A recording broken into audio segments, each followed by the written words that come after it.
O povo tomou na sua mão a provisão e as suas usinas e enviou todos os outros homens de Israel, cada um à sua tenda.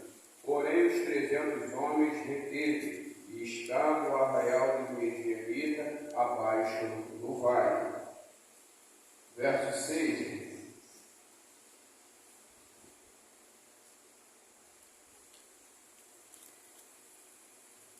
Versículo 7. E sucedeu que, clamando os filhos de Israel ao Senhor, por causa dos medianitas, enviou o Senhor um profeta aos filhos de Israel, que lhe disse: assim diz o Senhor, o Deus de Israel: eu vos fiz subir e vos tirei da casa da servidão, e vos livrei da mão dos egípcios e da mão de todos quantos vos oprimiram, e vos expeli de diante de vós, e a vós dei a sua terra. 14. Então o Senhor olhou para ele e disse: vai nesta tua força e livrarás a Israel da mão dos midianitas. Porventura não te enviei eu somente até ele. Podeis assentar. Irmão, o pastor me deu essa oportunidade hoje pela manhã, eu comecei a meditar nesse texto e me chamou bastante atenção. Todos nós aqui já ouvimos a mensagem, todos nós já ouvimos diversos preletores pregando essa mensagem. Mas toda vez que nós vamos nos atentarmos para ela, a palavra do Senhor fala de modo diferente para todos nós. No momento que nós abrimos a Bíblia para ler, eu pergunto aos irmãos o que os irmãos enxergam quando abrem a Bíblia. Muitas pessoas vão achar que só tem letras. Muitas pessoas vão ler a palavra do Senhor. Muitas pessoas vão conseguir entender. Mas nos dias atuais, irmão, nós temos percebido que o povo ele abre a Bíblia, lê, ouve o pregador pregando, mas quando termina a pregação se pergunta o que entendeu da mensagem, o que foi falado. E muitas pessoas não conseguem memorizar aquilo que foi falado. Quando o Senhor, a pergunta que eu faço para os irmãos, por que o povo midianita estava no vale? Da onde veio esse povo? Todos nós viemos de algum lugar, toda descendência veio de um lugar. E eu comecei a averiguar da onde que veio esse povo medianita. Ele surgiu da descendência de Abraão, do segundo casamento de Abraão, Ketura. Depois que Sara morreu, Abraão se casou novamente. E esse povo, esses filhos, essa descendência começou a crescer. E a Bíblia diz que essa geração, Abraão afastou esse povo para o filho da promessa, pastor. Afastou esse povo do filho da promessa. E esse povo vai surgir na Bíblia não com bons olhos. Porque lá atrás, quando eu estava vendo o povo atravessava o Egito, Deus, todos os inimigos que se levantavam contra o povo de Deus, Deus dava esse povo na mão de Moisés. Para o povo de Israel, o povo escolhido e eleito por Deus, ganhar as batalhas. Mas só que a Bíblia vai relatar que diante de toda essa batalha, Deus deixou alguns povos. E aí eu comecei a perguntar para a Bíblia o porquê que Deus deixou esse povo. O porquê? Porque como foi a caminhada dos filhos de Deus, o povo foi morrendo, porque nem todo mundo ia entrar na terra prometida. E aquela geração de guerreiros foi ficando para trás. Mas Deus conhece o coração da humanidade e sabia que o povo vivia um efeito sanfona, porque o povo às vezes obedecia e Deus obedecia. E o Senhor, com a estratégia de Deus, falou: vou deixar um povo à frente, porque se eles começarem a desobedecer, eles vão perecer. E aí, entrando dentro do texto, esse povo vai aparecer no vale. E era um povo numeroso. O porquê que esse povo oprimia tanto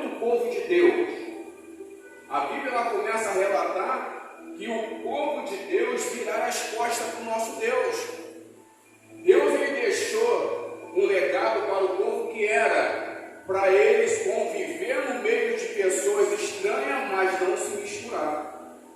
Que não era para adorar outros deuses. E o povo fez o quê? Fez tudo ao contrário. E aí o Senhor aparece para Gideão e chega para ele e conta uma responsabilidade. Por quê? Porque o povo estava se escondido em caverna, no alto da montanha, porque abaixo já estavam os midianitas. E me chamou a atenção também por que eles estavam abaixo e o povo de Deus em cima, escondido nas cavernas. Porque eles achavam que lá vinha segurança. E para mim e para você, a nossa segurança vem da onde? Aleluia, glória a Deus. Vem do alto, irmão. O nosso socorro vem do Glória a alto. Deus. Aquele povo se escondeu dentro das cavernas. A caverna simboliza, sabe o que, irmão? Pecado. Quando se esconde, tudo que é oculto não agrada a Deus. Aquele povo vivia escondido por uma razão. Ali, quando eles plantavam, o povo via os midianitas e tirava todo o seu mantimento, todos os seus animais, não deixava nada. Eles não atacavam diretamente o povo de Deus, mas queria matar o povo de Deus à língua. Aonde? No seu mantimento. E no mundo espiritual, quando nós adentramos para o mundo espiritual, nós vamos perceber que quando nós não nos alimentamos da palavra de Deus, nós perecemos. É verdade. Aquele povo, ele matava tudo o que o povo de Deus tentava semear. E não somente o que eles plantavam, mas os animais. E o povo começou a perecer, e desanimar, e parar de caminhar. E o Senhor, o povo vai clamar a Deus. O Senhor me apresenta, envia um anjo, se apresenta para Gideão. Só o que me chama a atenção, irmão, quando o anjo se apresenta para Gideão, Gideão ele vai falar para o anjo que ele era o menor da casa, a família dele era mais pobre. Mas se nós analisarmos o texto lá no começo, a Bíblia vai dizer que quando Deus se apresentou para Gideão, a Bíblia não narra que Gideão era cristão. A Bíblia não narra que Gideão cultuava a Deus. Gideão também ele adorava outros deuses, mas alguma coisa chamou a atenção de Deus para se apresentar para Gideão. E aí quando o anjo se apresenta para ele, a primeira coisa que o Senhor vai falar para ele é o seguinte: você vai descer, Aleluia. e vai derrubar aquele altar que está lá embaixo. Glória a Deus. Vai cortar aqueles postes, vai separar aquela madeira, vai pegar 2 bois que é do seu pai e um que tem 7 anos. Quantos anos o povo foi oprimido? Meu Deus. 7 anos. E o Senhor pede um boi de 7 anos de idade. É, Senhor. E aí, Gideão ele vai fazer o quê? Obedecer. Sabendo que aquele povo era um povo idólatra. Quando ele acordou pela madrugada e jogou tudo abaixo, e ali levantou o altar, o povo levantou pela madrugada e quando olhou, viu algo diferente. O altar estava derrubado, o poste tinha ido a pique. E aí perguntaram, quem foi que fez isso? E eles começaram a investigar. Mas olha que aquele povo levanta pela madrugada para adorar outros deuses, mas não presta culto ao nosso Deus. Pelo menos eles se levantavam, pastor, pela madrugada. E quando eles descobriram que foram Gideão, ele foi até a casa do pai. Mas Gideão falou para o anjo que a família era pobre.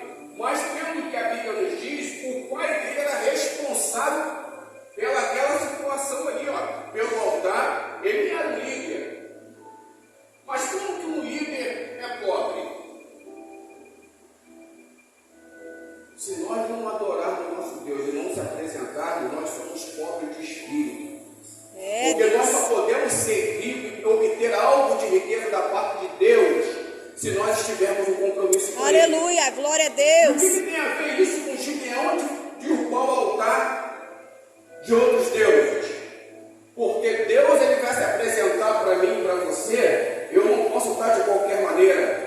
Então, se ele adorava outros deuses, Deus falou para ele assim: ó, vai lá e desce e derruba tudo que está lá. Aleluia. Porque a partir de agora você vai servir a mim. Glória a Deus, aleluia. Dá um compromisso para você, você tem que estar limpo, as suas vestes têm que estar limpas. Por quê? Não fala de veste, mas o altar do Senhor simboliza o quê? O altar de Deus, quando ele fala, apresente um sacrifício para mim, é porque Deus estava falando, antes de você ir eu vou limpar, antes de você ir eu vou descer e vou mostrar a minha glória para o meu povo, porque não é de qualquer maneira que você faz a obra de Deus. Glória não a é de Deus. qualquer maneira, meu pastor, se nós não tivermos em santidade, nós não podemos fazer a obra de Deus com as vestes sujas. É verdade, Senhor.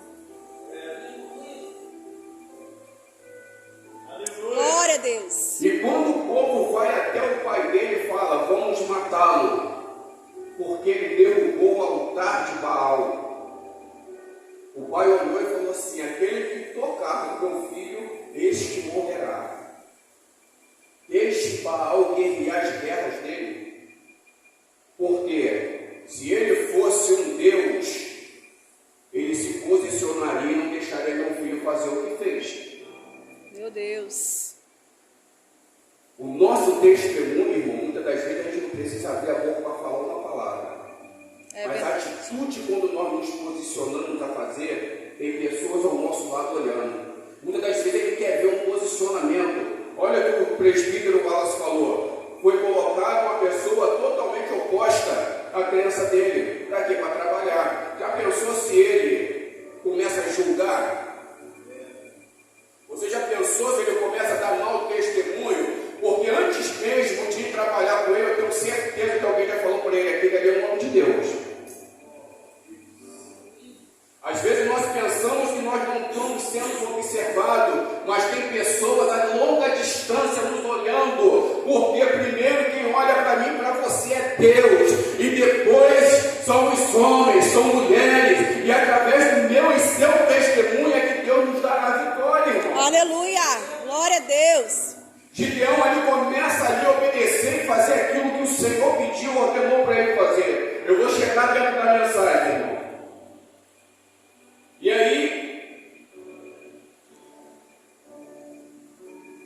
Gideão obedeceu, mas Gideão chega para o anjo e fala: agora, se Deus é conosco, mesmo por que nós perecemos? Por que o povo de Midianita está assolando? E aí, eu vou botar eu quero uma prova. Mas todo mundo que vai ler essa palavra vai achar que ele queria saber se era Deus mesmo que estava falando, enviou um anjo para falar com ele. Mas na realidade, irmão, o que Gideão estava esperando, a resposta, era se Deus estava com ele para ele ir àquela batalha. Aleluia. Porque quando o anjo se apresenta para ele, pastor, ele vai falar que ele libertaria o povo de Deus. E ele falou: quem sou eu para que eu vou fazer isso? Se eu sou o menor da casa? Se nós formos olhar dentro da Bíblia, irmão, a forma que Deus trabalha é diferente do que eu e você pensamos. Por quê? Porque quando Moisés foi chamado, Moisés falou a mesma coisa. Ele apresentou um problema que ele tinha. Deus não perguntou para mim, para você, quais são as minhas e as suas dificuldades. Deus, ele quando chama eu e você para a obra dele, é porque ele garante. A única coisa que Deus quer de mim e de você é o quê? Se apresenta. Aleluia, glória a Deus. Glória a Deus. Gideão começa a obedecer quando Deus prova para ele. E começa a chegar homens, 32.000. E o Senhor olha e fala: tem muita gente.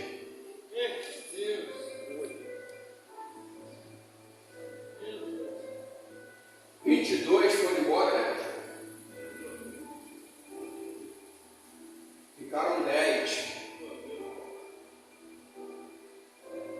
E aí o Senhor falou, tem muita gente ainda. Meu Deus. Eu começo a olhar para essa mensagem e começo a entender quando Deus fala que quando tiver dois, um irá subir, um irá ficar. Eu começo a entender quando olho esta passagem, pastor, é quando a gente olha para a igreja e a gente começa a olhar bancos vazios. Eu começo a compreender o que a palavra está dizendo. Porque muitas das vezes a gente quer ver a nossa igreja cheia, lotada. Nós queremos, porque vidas a serem salvas, pessoas e mais pessoas cultuando a Deus. Mas a palavra de Deus ela vai dizer que a salvação é individual. Para eu querer dar algo, eu tenho que fazer por merecer. Se eu quero ir para a glória de Deus, eu tenho que pagar, fazer sacrifícios. Eu tenho que pagar preço.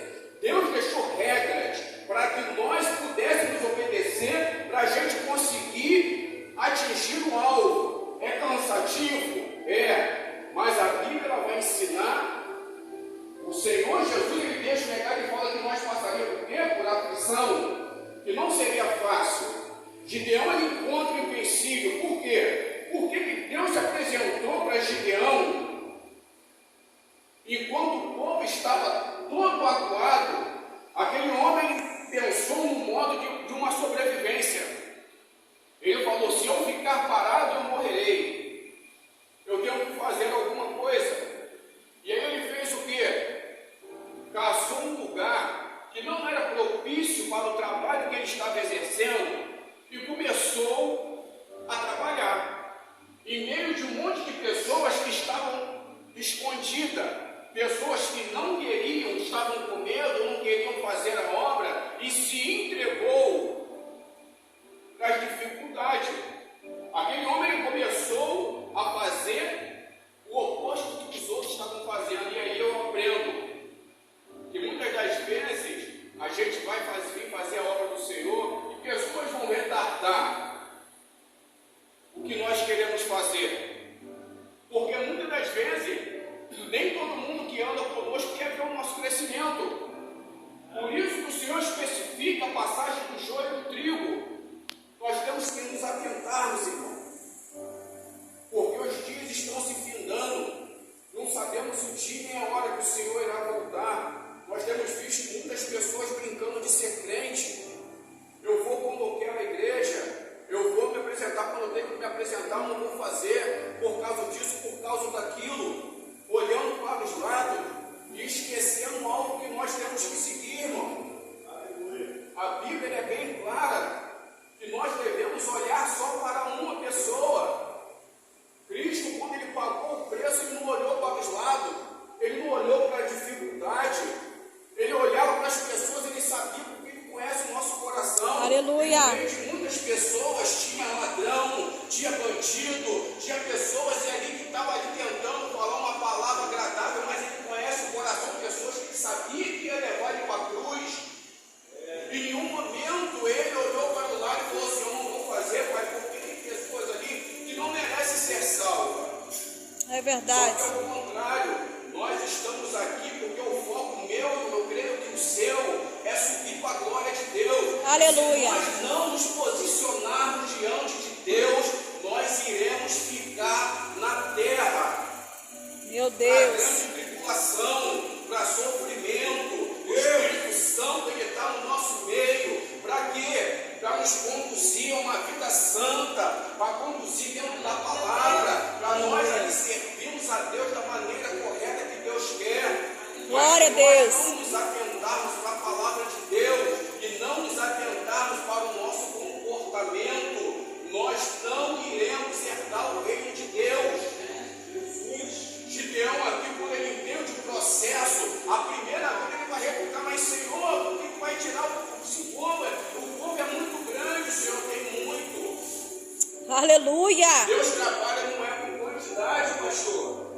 Às vezes Glória a a Deus. gente vê um ambiente vazio, mas Glória Deus a fala, Deus. prefiro um pouco, mas que me serve. Aleluia. Tem muita gente que não quer nada com nada. Oh, meu Pai. Aleluia. Glória a Deus. Glória a Deus, aleluia. Oh, aleluia. Começa a entender o propósito de Deus e desce. Quando aqueles homens fazem ali o que o Senhor pediu para ele fazer, alguns abaixaram para beber água, outros lamberam. Nós conhecemos a história. E o Senhor fala para ele: aquele que eu falar para você é esses que vai andar contigo. E aqueles que eu falar para você que não é, esses não andará contigo. Quem nós temos andado? Com quem nós temos compartilhado aquilo que Deus colocou no meu e no seu coração para nós fazermos?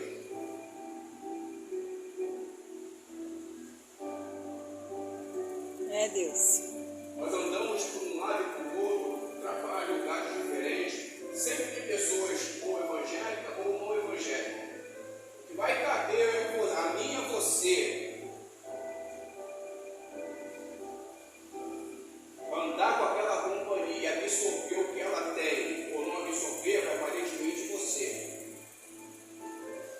Aquele homem, quando o Senhor falou para ele: aquelas pessoas que eu falar que vai com você é essa, e as que não for, afaste. Por que muitas das vezes a gente vê pessoas saem dentro da igreja, dentro de casa, se afastam da igreja? Uma pergunta: por quê? Aí às vezes, pastor, a gente vê que fala assim: é o inimigo. Muitas das vezes a gente vê as pessoas dando crédito para o inimigo, mas se esquece de colocar ela mesma à prova. Porque lá em Gênesis, quando Eva peca e ele se esconde dentro da caverna, ele vai perguntar: o que houve? Foi a mulher que me deixa. As pessoas procuram jogar a culpa no próximo, mas esquece de olhar para dentro de si e falar: eu dei ouvido a quem não devia. Gideão obedece a Deus ali e segue com o planejado. E quando eles estão agrupados, Deus, desde a hora que falou com ele, o anjo enviado, Deus está falando com o Gideão de várias maneiras. E Deus testou ele em todos os sentidos. Por quê? A todo tempo ele obedeceu. A primeira, ele foi contra aos princípios da própria família. Como assim, Jacob Marcelo? Porque Deus falou para ele: vai lá e destrói tudo que seu pai construiu. Meu Deus. Destrói tudo, derruba tudo. E ele fez. A todo tempo, Gideão obedeceu. E quando ele questionava o que Deus falava: Senhor, tem muito. Deus só falava mais uma vez. E ele lá e obedecia. Ele obedecia. E aí, quando ele estava aflito, e ele olhou por cima e viu aquela multidão, ainda que estava escuro, o Senhor falou para ele assim: desce, você e mais um, e vai lá embaixo do vale. Seu querido está a porta lá embaixo, pastor. Qual é a atitude? Seja honesto. Não, como é que tu recebeu? Todo mundo quer receber, eu vou puxar. Eu vou morrer. E o Senhor falou: desce com mais um. Seu de confiança, desce. E quando aquilo aconteceu, ele escutou 2 soldados conversando de um sonho que tiveram. Olha Deus preparando o caminho aí. E fala que viu um pão torrado circulando o vale. E aí ele falou: só o que significa? Ele pegou e falou: isso daí é o Deus entregando os midianitas na mão de Gideão. Mas se Gideão era o menor da casa, a família mais pobre, como que os midianitas conheciam ele? Meu Deus. Como?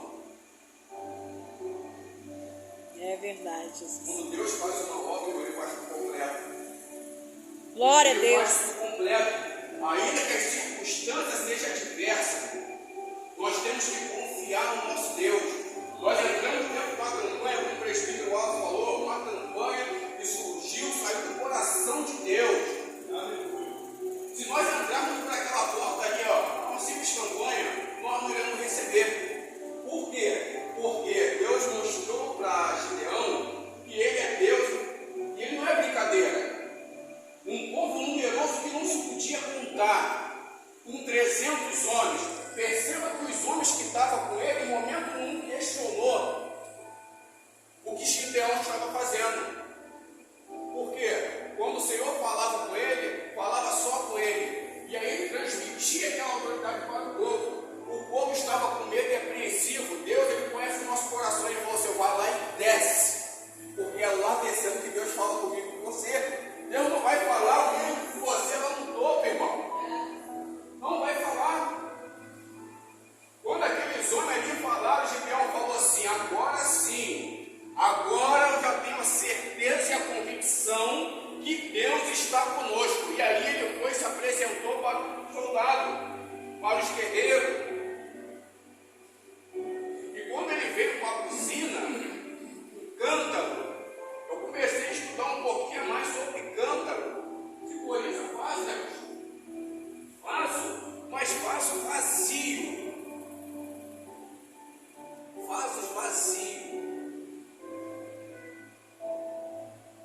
E aí eu percebo que vaso vazio, uma tocha acesa que representa o Espírito Santo, dependendo do vaso, quando colocado a tocha, a primeira coisa que tem que brilhar é o fundo do vaso. E aquele brilho ele tem que se arremeter de dentro para fora. Aleluia, glória a Deus. Glória a Deus. Nosso servir a Deus, irmão, tem que ser de dentro para fora. Nós temos muitas das vezes, eu sei que cada um de nós temos os nossos problemas, as nossas dificuldades, mas Deus está falando conosco na palavra, irmão. Glória a Deus. Aleluia. A confiança em Deus é primordial. A palavra de Deus, ela é rica, abundante, ela liberta, ela cura, ela nos traz resposta, ela nos amadurece. Toda vez que eu leio a palavra de Deus, justamente eu tenho aprendido muito. Hoje eu estava conversando com a minha esposa hoje, como a palavra ela amadurece.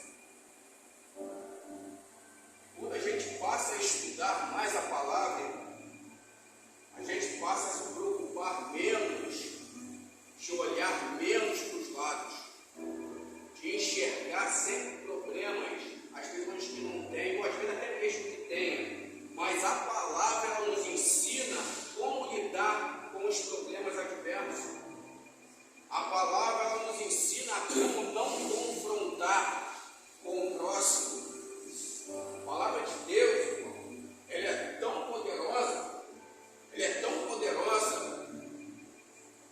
que muitas das vezes, quando a gente está no momento mais difícil, às vezes se levanta algo para nos afrontar, para nos tirar a gente da paz, para nós perdermos a nossa bênção. E quando a gente está alicerçado dentro da palavra, se é momentos antes, a gente debate, a gente discute, a gente vai querer ter a razão.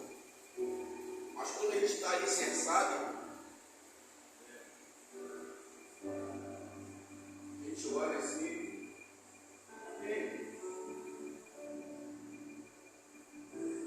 Gideão, ele obedeceu o Senhor a todo momento. E quando da forma que o Senhor falou para ele, eu quero que você faça dessa maneira. Gideão, ele separou um grupo de 3 turmas de 100, estrategicamente posicionado no momento certo. Eles fizeram aquilo que Deus ordenou para ele fazer. E aquele povo todo que estava ali foram se matando um ao outro, confuso. E aí a gente começa a entender por que os midianitas estavam embaixo e o povo estava em cima. O som que veio de cima para baixo causou um transtorno tão grande para aquele povo que eles não conseguiam discernir o som que vinha de cima. E aí, pastor, a gente vai olhar lá o que o Senhor falou para Moisés quando mandou o povo para libertar o povo. Tem uma parte, eu não me recordo do versículo, mas vai falar que Deus enviou as pragas para o Egito. Isso. Mas o que para nós, para os homens era praga, para Deus era maravilha. Porque Deus vai falar que Ele mandou as suas maravilhas para assolar o Faraó, o rei do Egito. Então, irmão, quando nós nos disponibilizamos para fazer, muitas das vezes a pessoa não vai entender o que está acontecendo na nossa vida, porque em circunstâncias opostas nós estamos passando um processo. Mas quando nós seguimos a palavra de Deus e obedecemos, vai ter hora que as pessoas vão falar assim: vem cá, só vi a pessoa que é fulana triste, abatida, outra pessoa ali estava desempregada, outra pessoa estava passando por uma doença, cabisbaixo, e agora de uma hora para outra, estou vendo a pessoa que ela já está sorrindo, a pessoa está diferente. E aí, irmão, a gente se surpreende. Muitas vezes a pessoa vai chegar até você e vai falar assim: está tudo bem? E a pessoa você vai olhar para a pessoa e vai falar assim: está tudo ótimo. Então, você tem um tempo atrás. E a gente fala: é Deus na minha vida. É Deus que faz isso na minha vida. Aleluia. Às vezes a gente ora e não consegue fazer uma evangelização, um por vergonha, um tem por vergonha, outro porque não sabe o que falar. Mas às vezes não precisa falar muito. É simplesmente expressar o que Deus faz na nossa vida. É simplesmente pegar e falar para Ele o que Deus tem feito e faz na nossa vida, o que pode fazer na vida do próximo. Gideão ali, a gente vai ver que no final da trajetória ele acaba saindo do propósito de Deus. Aí é uma coisa dele com Deus. Mas Deus escolheu ele, mas Deus escolheu a mim e a você. Deus não errou quem Ele escolhe. Ele não erra. Deus tem um propósito na vida de cada um de nós. E os propósitos de Deus